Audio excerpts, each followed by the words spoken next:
Do you know what the most commonly used glue is for high-end instruments around the world? No, it's not a specific brand, and it's certainly not a synthetic glue like PVA. It's animal glue, gelatin glue, or hot hide glue, among other names well known in the world of lutherie. It's nothing new. On the contrary, almost 4,000 years ago, Egyptians used gelatin glue for joining their furniture. This has been proven by chairs found in pharaohs' tombs and by stone carvings that depict the process of gluing different types of wood. Animal glue is still used today for wood bonding, and over the years, much has been written about its production and use in hundreds of other adhesive applications.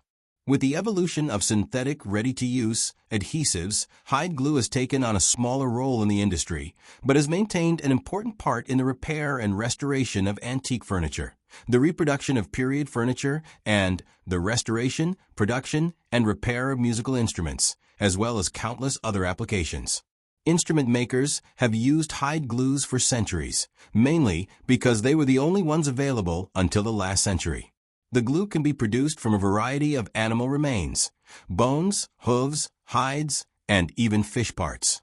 These organic items are basically proteins, albuminoid material, collagens, and elastin, that, when treated with hot water or steam, produce gluten, which is a protein and the main component of these glues and gelatins.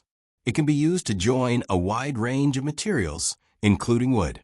As such, animal glue is simply a processed version of a structural protein called collagen, which is found in many animals, including us humans. The gelatin we eat is the same as the one used for glue in lutherie. The only difference is that the glue isn't put through a purification process because it's not used for food. Woodworkers used hide glues almost exclusively until the mid-20th century, when synthetic glues became available. Adhesives like PVA polyvinyl acetate are sometimes called yellow or white glue. Over time, and as instrument building became more of an industry than a craft, PVA became the standard in large-scale commercial instrument manufacturing. So why is it the most used glue in high-end instruments? The reason for its prevalence likely comes from traditional repairers who prefer to work on older instruments built with animal glues, which are easier to disassemble.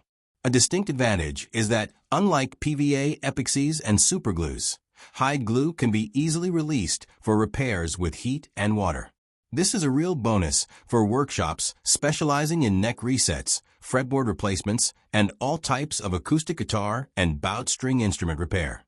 Old animal glue can be successfully removed from a joint, and new glue can be applied for a repair, as the new glue will bond directly to the old glue. Another feature of animal glue is its self-clamping action when the fit of the pieces is very tight initially. The glue draws the pieces together as it dries and can be good for jobs like joining two book-match pieces that will make up the tops and backs, even without clamps.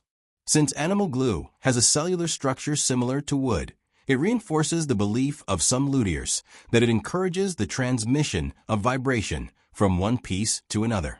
This, along with the fact that it provides a perfect bond, may be the main source of the idea that animal glue is better, repeated as absolute truth in some circles. Of course, if you leave your musical instrument glued with animal glue in the trunk of a car on a hot summer day, you might regret it as much as the workshop will.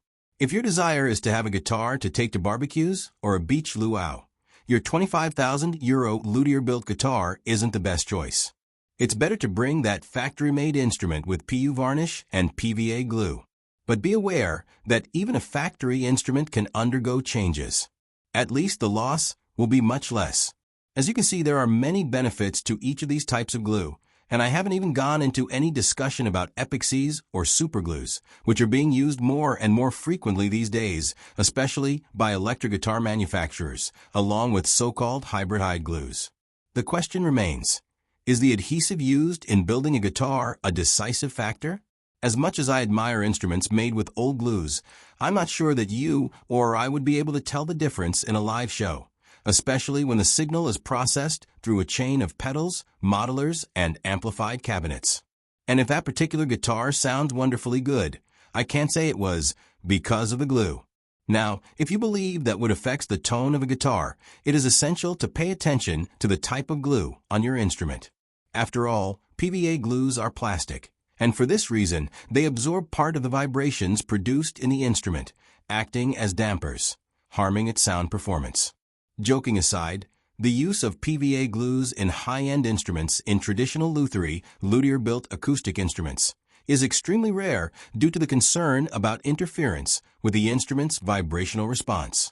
And let's face it, the concern is valid, given that the raw material used by a luthier who builds a €25,000 instrument has been rigorously selected from a rare pre-selection of high grades by their suppliers. This extremely scarce and high-value material deserves all these concerns to extract all the potential from it and from the craftsman's construction quality.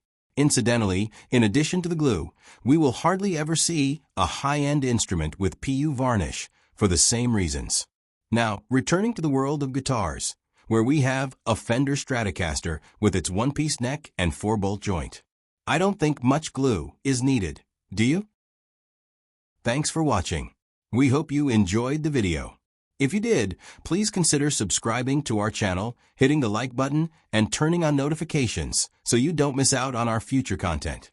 And let us know in the comments what you thought of this video, or if you have any suggestions for our next one.